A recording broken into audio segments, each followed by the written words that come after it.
Is me sem málaíne céile scríbneoir Gaeilge mo chrí, agus tá trí cheardlan a gur ar fáil agam roimh nálaigh, le feos a chur ar do chuid Gaeilge.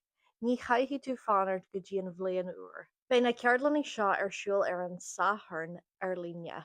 An chéad cheardlan a bheits ar siúl ná ceardlan faoin chapel ar an 9 de bhí na samhna. An dara ceardlan ná ceardlan faoin mócanéalach ar an 6 agus an tríú ceardlan ná Have Your First Conversation in Irish ar an 10 Beidh na ceardlannaí ar siúl ar feadh 3 uair ach beidh sos sa lár. Tá sófar iad ag a 3 am na hÉireann go dtí leathanné a 4, an sin beidh sos ar feadh uair go léith.